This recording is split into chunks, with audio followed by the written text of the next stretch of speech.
First of all, I want to say you that one thing I see about this huge Russian assault against Ukraine is this solidarity between different European nations. And I think never in Estonian history has there been such huge solidarity and strength of Estonian people feeling for another European nation. There was in the first week of invasion a huge demonstration in Freedom Square of Tallinn that brought together 30,000 people, and this was the largest demonstration in Estonia since the Singing Revolution. And you, Olena, are in the middle of all that. You are right now in Kyiv, and you are insisting that you are staying there as long as possible. So first of all, can you tell me about the situation on ground there right now? Sure. Thank you for your support, Ruben. Thank you to the Estonian people and all those who entered the square to show solidarity with Ukraine. I know that such meetings go on all over the world, but the support of the countries of the region are especially precious to us because we understand that we have the same historical, geopolitical destiny. And you know very well that if Ukraine falls, Baltic countries, Poland will be the next target of the Russian military. And now, indeed, I stay in Ukraine. The military action, they temporarily slowed down, but did not stop. And the suburbs of Kyiv, the towns nearby, they're really in a disastrous condition. People are kept in the shelters underground. There is no access to many towns that were attacked throughout previous days. I mean such towns as Bucha, Irpin, Vorzel, Hostomel, Borodyanka. They were almost, many of their districts were completely destroyed, civilian infrastructure targeted, living residential areas, houses bombed, shelled. So people stay there in the underground, no heating, no electricity, no water, and no food supplies. So at the moment, peace talks that were announced for March 7, they mostly concerned the creation of humanitarian corridors. So the sides no longer discuss some larger things, but of course we will return to them. They discuss creation of the humanitarian corridors. And it is a problem because it was not possible to create them only in some cities. And for instance, in Irpin, several days ago, such a corridor was created. A family started moving and they were shot dead. Father, mother, and 2 children. And 8 persons were shot on spot. So it is very dangerous. And the purpose of such actions by the Russian military is again to spread panic, to weaken the morale of the Ukrainian people, but they do not achieve their goal.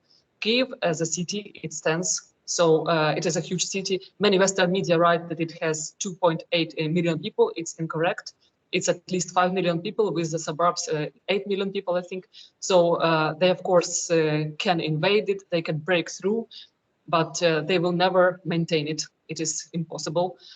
And in the first days of war, there were cases when Russian tanks break through the line of defense and were wandering in the sleeping residential, so-called sleeping quarters of Kyiv. It was possible to see them from the windows. They were liquidated. Soldiers were killed, captured. So such cases already took place, but no major breakthrough took place so far. So many Ukrainians, of course, left the country. Others, vice versa, came from abroad to defend the state. Mostly left those who have small children. In general, Ukrainians fight quite well, and they show their remarkable defense capabilities. We will return to this. But talking about Kyiv as a city, yes, so air raid sirens, we can hear them quite often. People go to the shelters, to the underground. Also, the subway functions as a shelter 24 hours per day. One train goes around the city approximately once per hour. and who functions as a means of transportation, but not every lines of metro can be reached, not every station.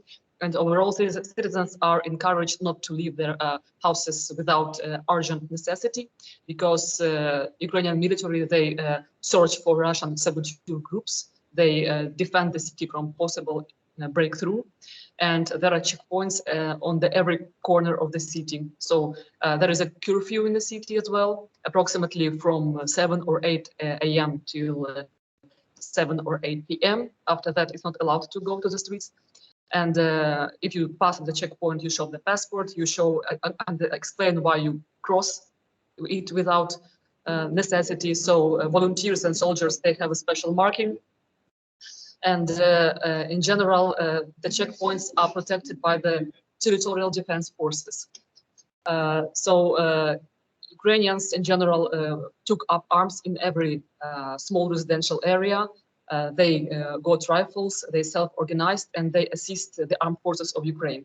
So also the city of Kyiv is protected by the local communities. They dig the trenches, they guard the checkpoints, and in general, the city also has quite strong air defense systems.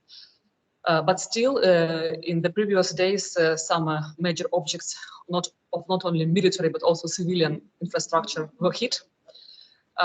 Several houses were damaged and people died in several districts of Kyiv. So they were hit with rockets, and also with the remains of rockets that were shot down by the air defense systems. And again, civilians suffered. They were injured or died. So it also took place in Kyiv. Also, several days ago, they hit the TV tower. 5 people were dead, killed on spot. Also, they injured, damaged the heating pipeline, but their goal was the Ministry of Defense. They did not reach their goal, and the part of Kyiv was without heating for some time, but it was quite quickly repaired. Big queues to get bread, some basic products in the supermarkets, but still food is available. Humanitarian aid is being distributed over Kyiv. So it's not still a big problem here, not a problem as opposed to other cities surrounding smaller towns near Kyiv, to which the access is only being restored now. So right now, the creation of humanitarian corridors is underway. We will monitor the situation and we'll keep you updated. Similar situation is also in some other big cities in Ukraine. For instance, in Sumy, eastern Ukraine, bordering on Russia, humanitarian corridor was created there. I think it's the only one which functions. In the southern Ukraine, in Kherson, it is the only administrative center which was occupied by Russians, and they only entered administrative building, the very center, so they do not control the entire region. And also they entered smaller cities nearby like Berdyansk and Melitopol. But Odessa, it is not occupied. Mariupol, not occupied. The Azov regiment of National Guard of Ukraine guards it. So the situation there is also quite complicated, because citizens were remained without water, heating, electricity, food. So the occupiers, they targeted civilian infrastructure there first of all. They could not occupy the city. The Azov regiment, as well as other units of armed forces at National Guard of Ukraine, they work quite efficiently. So to take revenge on the city, they started, Russians targeting the civilians. So Ukrainians also tried to create their humanitarian corridor, but so far it was not very successful. Only food is being supplied there from Zaporizhia. Kharkiv, the first capital of Ukraine, eastern Ukraine, a huge city, second biggest, I think. It also heavily suffered from Russian shellings. They also could not take it, so they shelled the Kyiv City Council, Kharkiv City Council, Kharkiv Regional Council, historical buildings, also many residential quarters. Many civilians died. So it's also very dangerous situation there, because they shelled directly residential quarters and houses. And also the beautiful city of Chernihiv, north of Ukraine. It is also under heavy fire. It is also very complicated to get access to it. People still hiding in the shelters. Several days ago, one airstrike killed approximately 50 civilians. There is terrible video footage. I will be able to send it to you, which shows ruined houses, residential quarters, people lying on the ground, old ladies, all in blood. It's really disastrous. So the most endangered directions are those which border with Russia. North of Ukraine, because they attack us not only from territory of Russia, but also from Belarus. Also, south of Ukraine, they attack Kherson, Mariupol, Odessa, and of course, Mariupol is of a great strategic importance to them because they want to build this continental corridor from Russia's Rostov region to Transnistria, which is another gray zone controlled by the Russian Federation in Moldova. And also, of course, they target Kharkiv and other cities, big cities, which are closer to Russia. In occupied parts, previously occupied parts of Ukraine, in Donetsk and Luhansk regions, many also rallies took place these days. So it is quite interesting that Ukrainians often stop with bare arms Russian tanks, armored vehicles in the southern eastern parts of Ukraine, and also, as I told you, start rallying in the previously occupied parts of Donetsk and Luhansk region. So even in some cities bordering on Crimea. So everyone is outraged. A national awakening goes on everywhere, and the most furious resistance to Russia takes place in those historical parts of Ukraine, which are considered to be pro-Russian according to Putin's propaganda. Okay, well, we have little time, so I'm asking you what I think is the most important question. What assistance, what kind of assistance do you require most from the West, and how do you see the assistance that the Western countries have given so far to Ukraine? Well, so far our army has shown to be a really combat-ready and efficient force, and we have already seen that the second strongest army in the world, as Russian Federation refers to its armed forces, is not so strong, and it really undermined and diminished Russian authority in the world. We can say the same about its elite Chechen units controlled by Ramzan Kadyrov. He also sent it to Ukraine, and also some elite units of the Russian Federal Security Service, FSB. Most of them were also liquidated in Ukraine. So we can also expect that some unrest might start in Russia because, yes, their force turned out to be not so, efficient, and their military technologies turned out to be outdated. But most importantly, their military strategy is quite weak because they usually try to achieve their goals by using big numbers of military. They attack Ukraine literally like orcs, but there is no second wave of the military who could maintain captured objects. So we can say only about some routes which are controlled by the Russians, some parts of the cities, but not areas, not territories. Because again, they lack personnel, lack soldiers who would be able to maintain captured objects. So Ukrainian army targets them using also drones like Bayraktar, Turkish, and even those objects that were previously captured get released and are now controlled by the Ukrainian army. In this respect, we are doing quite well, but still we of course need air defense systems. If we have them in Kyiv, in Odessa, in Kharkiv, we lack them in some other cities of Ukraine. A few days ago, they destroyed with 8 or 9 rockets the airport in Vinnytsia, and because again we lacked air defense system. And I totally agree with you that with your statement, which you made several days ago, when you called on NATO to close air over Ukraine, and we of course understand that NATO does not want to do it because they are afraid that it will mean a sword-walled war and direct war of NATO with Russia. So it is still not highly probable that they would do it. But of course, it would help us a lot because, yes, our army can resist the Russians. We could do it even without the foreign help. But when it comes to airstrikes, our air defense systems, they do work, and Ukrainians, they did shot down a lot of Russian military planes and helicopters. Like a few days ago, once they shot down like 9 aircraft in a single day or even more. So it works, but still we need some help when it comes to air defense. Because the worst thing is when they target shell Ukrainian residential quarters when the civilians suffer.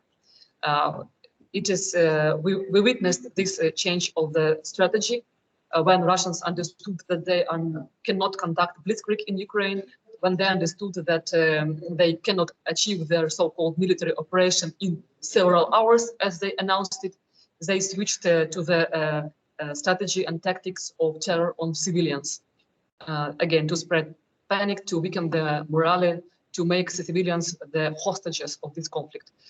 But still, as I told you also previously, they did not achieve their goal because Ukrainians get even more determined to fight the Russian occupation.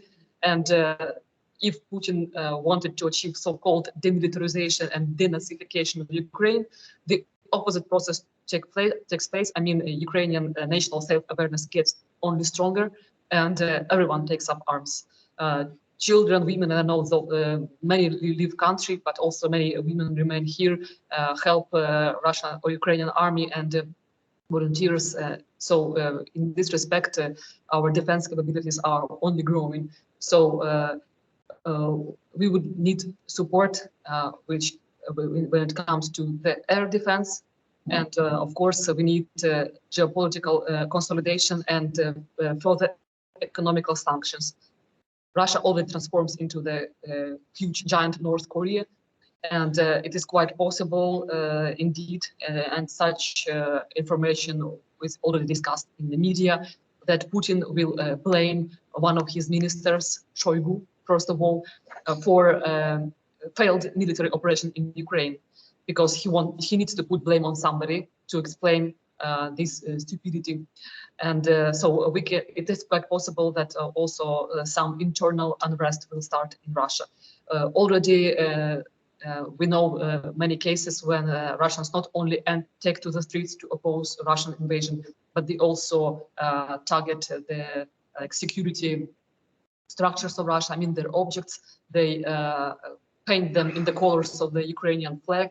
So such actions already takes place in Russia, and many Russians also express their support for Ukraine. So we are waiting for the developments there, and hopefully they will get bigger. I mean, this internal opposition to Putin's deeds. Also, so in this respect, of course, we need support of Russia's allies. I mean, we need to work on possible support for Russia on the part of China. We need to help China and Belarus get rid of Putin's demands. Of course, Lukashenko is totally dependent on him because of the failure of the Belarusian revolution. We heavily suffer now on the northern direction, but still he has already made some signs which say that Lukashenko would also like to avoid this war. And some high-ranking generals have already resigned. They refuse to take part in this military operation. It means that we also need to reinforce such moods, I mean opposition moods to Russia, not only in Russia, but also in Belarus, in China, and maybe also in Israel, because we know that there is quite an quite big defense security cooperation between Russia and Israel, and also there was communication between Russian and Israeli officials, and of course Israel as one of the biggest allies of the United States, they can influence things, you know. So in this respect, we need geopolitical solidarity and blocking these opportunities for Russia to affect the stance of the United States and the world community. It was quite pleasant that the European Union quickly started sending arms to Ukraine, despite previous skepticism to the Russian-Ukrainian conflict. So even Germany changed its opinion. Germany that lobbied for the Nord Stream 2, yes, started refusing from the Russian gas and also agreed to supply arms to Ukraine. In this respect, I believe that this war, it will give birth not only to Intermarium alliance, which we have been promoting for years. It will also enable us to reform the European community and the European Union on the basis of the values of the Intermarium peoples. So this kind of patriotic values, heroic deeds of Ukrainian soldiers and regular citizens, I think that the entire world observes now it, and it means that we can start a new page, not only the regional and European, but also in the world history. So all kinds of information support are also urgently needed. And when it comes to some to concrete assistance, rifles are needed for the territorial defense. We still lack arms, medical aid, bulletproof vests, some equipment, things like that. We need them, and of course, I gather the lists, and I will be able to pass them on to you and others who would like to and will be able to help us. So these lists are updated. We need assistance, and we believe that we will stand and we will repel this attack.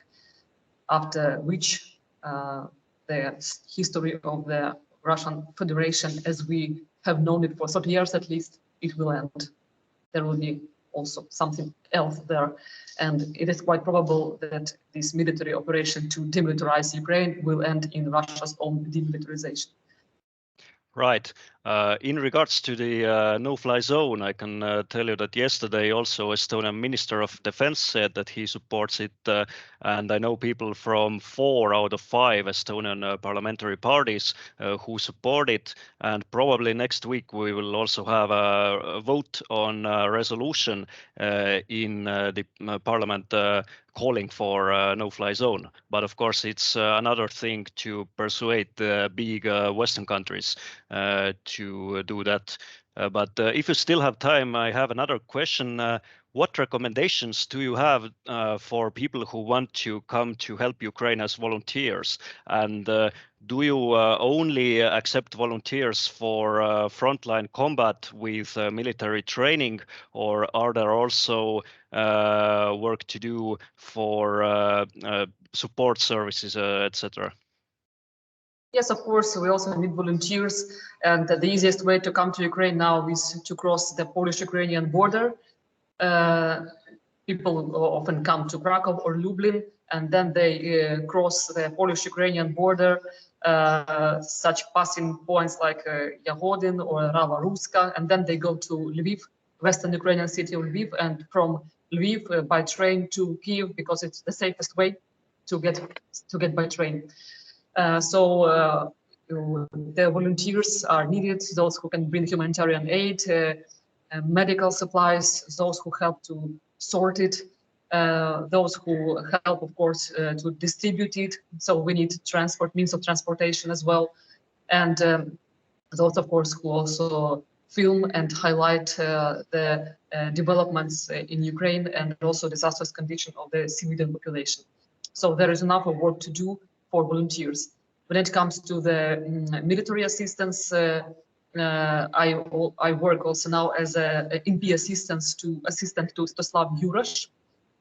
He's a member of parliament from the Servant of the People Party, presidential party, and he was the one who established I think the biggest in the Ukrainian parliament, Intermarium caucus, and now he also helped to establish Ukrainian Foreign Legion. So first of all, the Foreign Legion accepts soldiers who have military experience. But I think that second, third wave will also accept those who have no specific military experience, but would like to undergo military training and help Ukraine. So in this respect, those who lack military experience still will be able to join it and help Ukraine. because we need highly motivated soldiers, and of course we will always be happy to join forces with our neighbors who understand very well what kind of enemy we deal with. All right. Another question, do you see any perspective for the current negotiations between Ukraine and Russia, or is it just that Russia is demanding government change and all of Ukraine and so on? What is the perspective, and how has the resistance of Ukrainians changed it? Well, I'm quite skeptic about it, and the Ukrainian official delegation came to the same conclusions. Yes, they insist, they believe that, at least they claim in the Russian media, that their military operation goes on successfully, which of course, total bullshit. We know very well that they hide the real information about Russian losses in Ukraine. 12 days of war, roughly 1,000 per day. Ukraine is a big European country, not to mention in the European part of Russia, it's the biggest European country. Cities are big. The fights go on around every big city in Ukraine, in the east and in the center, and the numbers may be even bigger. So also lots of burnt vehicles, also wounded personnel. So I think they really lost their advance of their military that have been accumulating on the border with Ukraine for months. So that is why now there is a temporary slowing down of military action, because Russia conducts the second wave of mobilization. They also elect military vehicles. We see the columns of vehicles. They just gather civilian means of transportation, buses, like KAMAZ, stuff like that, and bring it to the border with Ukraine. Also, they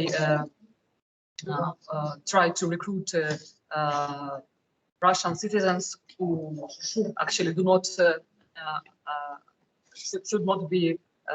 should not undergo military mobilization, and even elder persons, they are summoned to the army, those who are 50 years old and older. It goes on now, which means that they lack reserves, that they lack their fresh forces. And we can say that Ukraine also uses this time to regroup, to gather aid, but all of us understand very well that these peace talks are conducted precisely for this purpose, to give Russia time to bring more resources to the border with Ukraine in Russia and in Belarus. We do not believe that we can reach some kind of agreement with them, not only because their demands are crazy, but also because we have our own demands, and we require that the entire Ukrainian territory is released from the Russian occupation, meaning not only previously occupied parts of Luhansk and Donetsk region, but also the Crimea.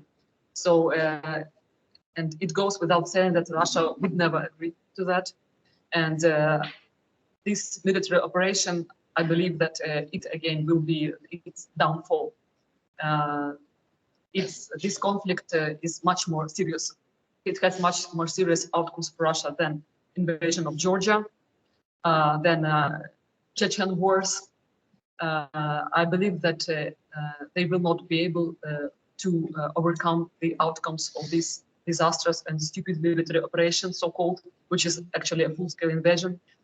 I believe that Putin was misinformed, disinformed, that he believed that nobody would notice civilian casualties, that they would quickly reach administrative centers all over Ukraine and establish the puppet government, will bring again that ex-president, overthrown president during the revolution, Yanukovych, and then this puppet government will say that it only awaited for the return of Russia, but it never happened. And again, the most furious resistance is shown by the neighboring regions of Ukraine with Russia. So their predictions failed completely, and it means that peace talks are useful only as the means to create humanitarian corridors and also to save time for both sides. to regroup and to reinforce our reserves. But in the end, only the arms will decide, and of course, the geopolitical consolidation of the world around Ukraine. Right. How are the units of Azov and National Corps doing on the front line? We know that at least one battalion of Azov is fighting right now in encircled Mariupol. So do you have do you receive regular news from them, and how is the situation? Yeah, they update the entire world. The commander of the Azov regiment, he also films short videos in English, and he appeals to the world community to help, because yes, they stay on guard on Mariupol in coordination with other units of armed forces and National Guard of Ukraine. But situation is really very complicated, because the Russians target civilians, and they also besieged the city. So it is hard to get to Mariupol with actually different kinds of support. Now only help to the civilians is discussed. And when it comes to military reinforcement, it's still quite a big problem.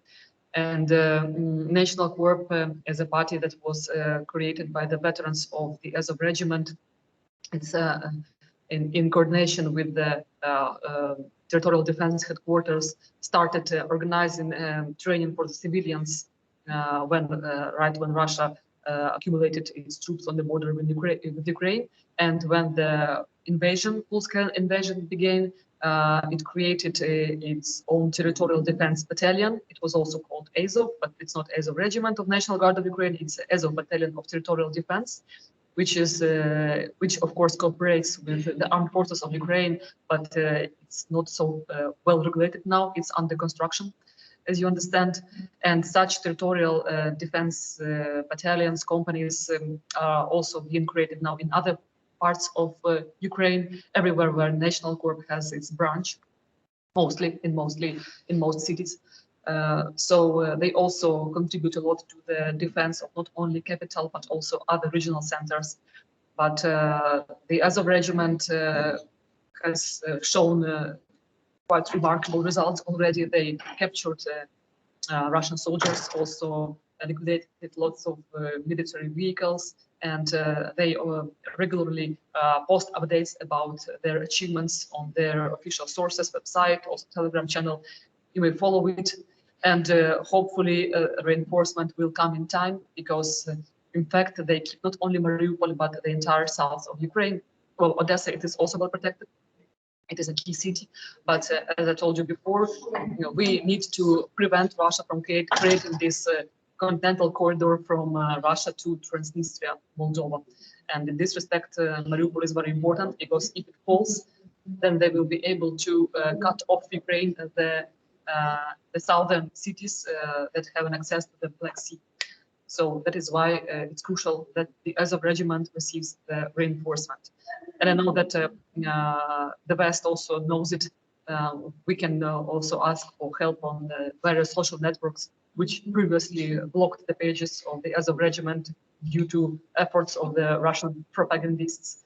So now it is easier to communicate, but still the support is not enough.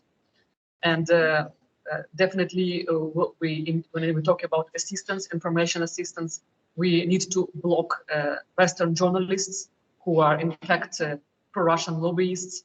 They have been weakening the vanguard of Ukrainian patriotic resistance for years, also targeting me and others. And now they have already seen who are real terrorists here who threaten European security. So I think that they should feel ashamed, but still many of them keep working against Ukrainian patriots, and they also call on the world community to block the activities of such pseudo-activists, or in fact contribute a lot to the Kremlin's so-called demilitarization and denazification of Ukraine, which in reality is nothing but a terror attack on Ukraine, its citizens, and those who have already dedicated years of their lives to protect not only Ukraine, but the entire Europe. What about the claim that Kadyrov is offering 500,000 USD for the heads of leaders of Ukrainian nationalists? How serious is this? What do you think? Well, the leaders of Ukrainian units, they just laughed at this and recorded, some of them recorded videos. And they filmed their reactions. They just, like Spartan warriors, they say, like, come and take us if you can. And so far, as we have seen, they failed to even enter Kyiv. And we, of course, invite them to try more and to stay forever in the Ukrainian soil, because it is the truth is that not only some commanders, some nationalist leaders organize this resistance. The truth is that really people's war, liberation war against the Russian Federation and its orgs. So Russia wanted to portray it as, work on behalf of nationalist leaders, some kind of Nazis who just keep population under its control, and when Russia comes, population will welcome it with flowers. The reality is opposite. Like we don't need to coordinate resistance of regular people; they do it themselves. And Russian propaganda was talking about fearful Azov battalion for years, but as Azov often posts on its resources, information resources, the truth is that now the entire Ukraine is Azov, So there is no difference between so-called nationalist leaders and regular citizens. Everyone is determined to fight Russian occupation till the end. And all those fairy tales about Nazis, about terrorists, they completely lost its ground.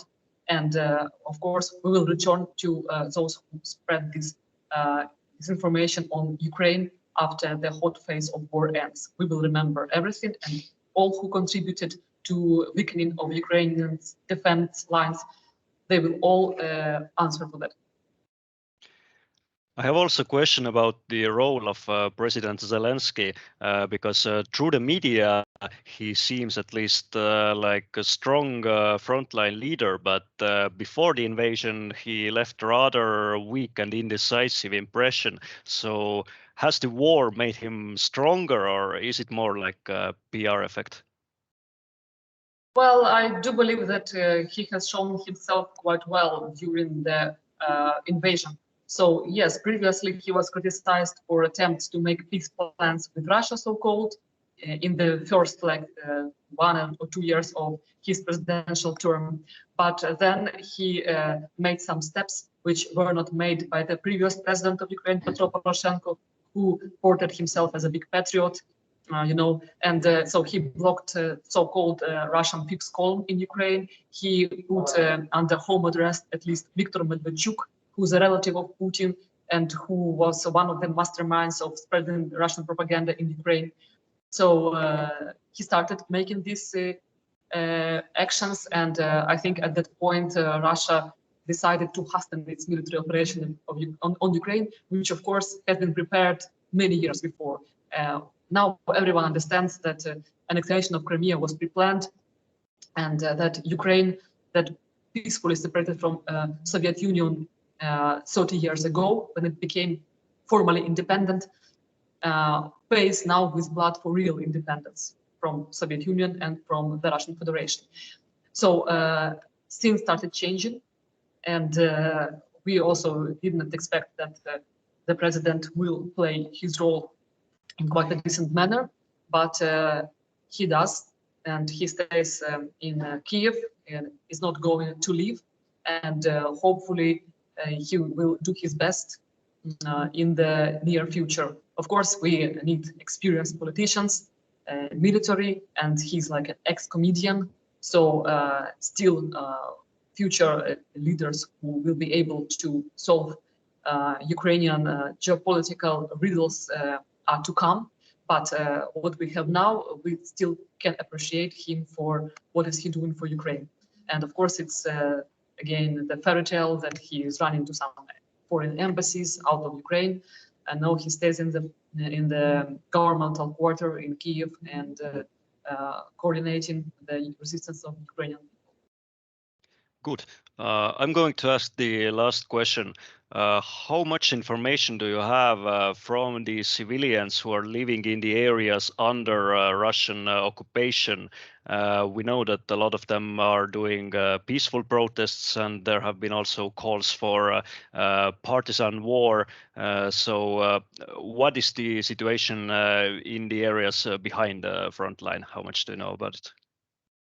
If we talk about previously occupied parts of Ukraine in Luhansk and Donetsk region, yes, parts that were now occupied, but also now you can talk about Donetsk and Luhansk as well. Well, now occupied parts, as I told you, there are not so many parts like that. So Russia occupied only some roads, objects like routes, but it does not maintain not a single region or an Ukrainian oblast. So they invaded Kherson, they invaded some smaller cities in Sumska oblast or region. Kherson is south of Ukraine, Melitopol, Berdyansk, the cities nearby. So yes, they invaded them and they control the center of these cities, but not the entire region. And a few days ago, there was a big rally in Kherson, and everyone was chanting that Kherson is Ukraine. So it's not imaginable that Russia will maintain these cities. So the connection with these cities exists. And also the fighting goes on there once in a while. For instance, they captured Mykolaiv city center, and then it was Ukrainian army fought back and restored control over it. So it's a matter of time. I believe that when this control will be restored. The problem is with smaller towns, which I mentioned before, like also Chernihiv city and smaller towns around Kyiv to the north, which were occupied by the Russian invaders because there's like a very bad connection with the civilians who are still hiding in the shelters and waiting for humanitarian aid and humanitarian corridors.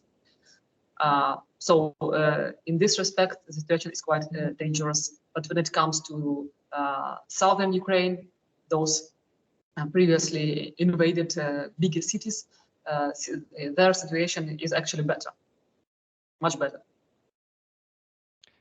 All right. Well, thank you for taking this time in the middle of war to answer these questions. And please keep in mind that the Estonian people are with you. Our thoughts and prayers are with the Ukrainian nation, your brave soldiers.